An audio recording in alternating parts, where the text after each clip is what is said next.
Kasaysayan ng wikang pambansa. Sa panahon ng Kastila, wikang Espanyol ang ginagamit. Ang pananakop ng mga Kastila sa Pilipinas ay isa na marahil sa pinakamahalagang parte ng ating kasaysayan.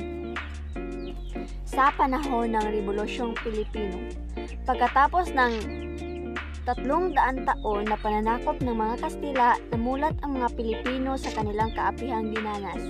Noong 1872, nagkaroon ng kilusan ang propaganda na siyang naging simula ng kamalayan upang maghimagsik. Sumibol ang kaisipang isang bansa, isang diwa laban sa mga Espanyol. Wikang Tagalog ang ginagamit sa panahon ng Rebolusyong Pilipino. Tagalog, ginagamit sa pagsusulat ng mga sanaysay, tula, kwento, liham at talumpati. Nuli Me Tangere, nobela ni Jose Rizal na tumatalakay sa kinagisnang kultura ng Pilipinas sa pagiging kolonya ng Espanya. La Solidaridad, opisyal na pahayag noong panahon ng himagsikan. El Filibusterismo, inialay sa tatlong paring martir na kilala sa bansa ng Gamboyza, o Gomez, Burgos at Zamora. Konstitusyon ng Biak na Bato, 1899 nang ginawang opisyal na wika ang Tagalog, ngunit walang isinasaad na patakaran na ito ang magiging wikang pambansa. Andres Bonifacio, nagtatag ng katipunan na kung saan Tagalog ang ginagamit sa mga kautusan at pahayan. Ang paggamit ng Tagalog ay isinasabing unang hakbang sa pagtataguyod ng wika. Emilio Aguinaldo, itinatag ang unang republika na kung saan isinasaad na ang paggamit ng wikang Tagalog ay opisyal at gagamitin lang kung nangangailangan.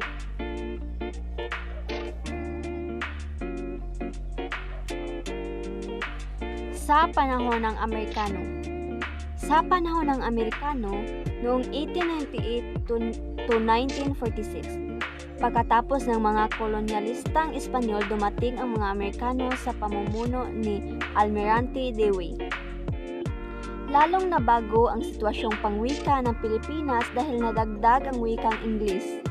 Sa panahong ito, ginagamit ang wikang Ingles bilang wikang panturo at wikang patalastasan. Ang pananakop ng Estados Unidos sa Pilipinas na nangangahulugang ang Pilipinas ay tinuring na isang teritoryo ng Estados Unidos ay magmula noong 1898 hanggang 1946. Kahit naghirap ang mga Pilipino, dumating ang panahon na nagsimula ang digmaan para sa kalayaan at hustisya sa ating bansa. Sa panahon ng Hapon. Ang pananakop ng mga Hapones ay ang panahon sa kasaysayan ng Pilipinas mula 1943 hanggang 1945, noong ikalawang digmaang pandaigdig, kung kailan nilusob ng imperyo ng Hapon ang Pilipinas na dating tinatabanan o nasa ilalim ng kapangyarihan ng Estados Unidos. Sa panahon ng pagsasarili hanggang kasalukuyan. Noong Hulyo 4, 1946, nakamit ng Pilipinas ang kanyang kasarinlan. Noong Agosto 13, 1959, pinalitan ang tawag sa wikang pambansa mula sa Tagalog, Pilipino sa bisa ng Kautusang Pangkagawaran. At dito nagtatapos ang aking kwento tungkol sa kasaysayan ng wikang pambansa. Ako po si Gia Imbrabat.